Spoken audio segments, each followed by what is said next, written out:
देश की सबसे बड़ी अदालत ने हमारी दिखाई हुई एक खबर की खबर ली थी। सूखे की मार झेल रहे बांदा के बदनसीब लोगों की खबर जो भूखमरी की कगार पर पहुंच चुके हैं और घास की रोटी खाकर गुजारा कर रहे हैं।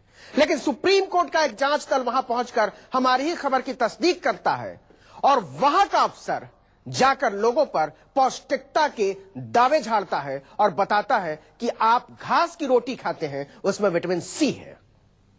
और उस दिन आप लोग ऐसा प्रेजेंट कर दिए कि हम लोग सुबह दोपहर शाम घास की रोटी खाते हैं, बैर मुकुर की पत्ती की रोटी हम लोग भी कभी कभी डाल के खाते हैं। ठीक है, उसमें विटामिन सी मिलता है। 3 दिन नहीं हुए जब दिल्ली के हाकिम घास की रोटी चखकर बांदा की बदनसीबी को अपने रजिस्टर में दर्ज करके गए। सुनिए इस बेहया अफसर को जो कहता है घास की रोटी खाने से विटामिन सी मिलता है। बैर मुकुर की पत्ती की रोटी हम लोग भी कभी कभी डाल के खाते हैं।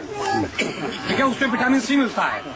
उसमें विटामिन सी मिलता है क्योंकि उसका जो फल होता है वो खट्टा मीठा होता है। ठीक है, लेकिन ये सरासर गलत है। इस तरह से आप लोगों को नहीं करना चाहिए। जिस खबर को देखकर सुप्रीम कोर्ट तक सहम गया था, आनन फानन में एक कमेटी को बांदा की भूखमरी की जांच के लिए भेजा था। 3 दिन बाद उसी घास की रोटी की न जाने कौन सी फॉरेंसिक जांच कर डाली इलाके के एसडीएम पुष्पराज सिंह ने कि उन्हें घास की रोटी विटामिन सी का खजाना लगने लगा। आप लोग जिस तरह से प्रेजेंट उस दिन किए वो ठीक नहीं था।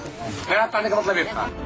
जरा सोचिए उन गरीबों पर क्या गुजरी होगी जो मरने से बचने के लिए कुछ भी खा लेने को अभिशप्त है, और अफसर कह रहा है कि वो तो विटामिन सी ले रहे हैं। उससे विटामिन सी मिलता है क्योंकि उसका जो फल होता है वो खट्टा मीठा होता है। ठीक है, इलाके की महिलाओं से रहा नहीं गया, थाली में परोसकर वही घास की रोटी और जंगली फल लेकर आ गई जो उनके घर में रोज का खाना है। ये लो जरा खा कर बताओ कि इसमें कितना विटामिन सी है। एसडीएम साहब की घिघी बंद गई विटामिन सी की थाली देखकर। ये वही एसडीएम साहब हैं जो सुप्रीम कोर्ट के जांच दस्ते को लेकर 3 दिन पहले भी यहाँ आए थे। घास की रोटी खाने की खबर की पड़ताल करनी थी। सुप्रीम कोर्ट के कमिश्नर ने खुद घास की रोटी चखकर कहा था ऐसी मजबूरी उन्होंने अपनी पूरी जिंदगी में नहीं देखी। बड़ी बेइज्जती लगी थी एसडीएम साहब को उस दिन।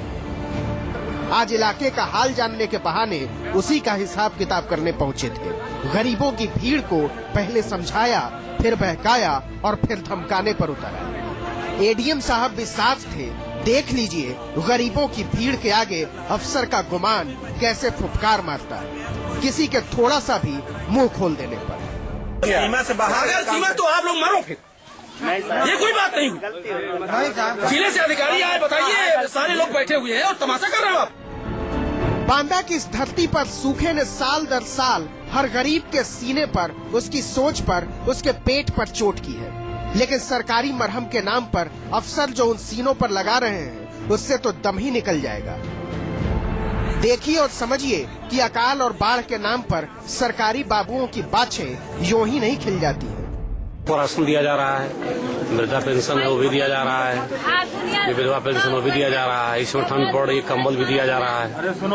तो जो भी जन कल्याणकारी कार्य जो भी चल रहे हैं उनको दिया जा रहा है। मनरेगा का काम चल रहा है, उनको भी दिया जाएगा। जिस अफसर को घास की रोटी में विटामिन सी नजर आता हो उसे खाली वर्तमान में राशन का अनाज क्यों नहीं दिखेगा?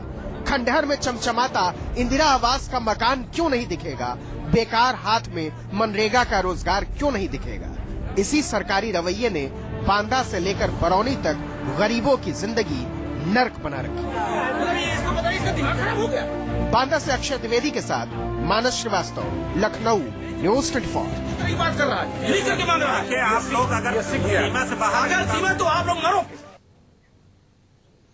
इस देश के असामाजिक लोग रोज करते हैं हमारे यकीन की हत्याएं, लेकिन जब संविधान की ताकत पाए हुए लोग हत्याएं करने लगे हमारे यकीन की, तो मुश्किल बढ़ जाती है।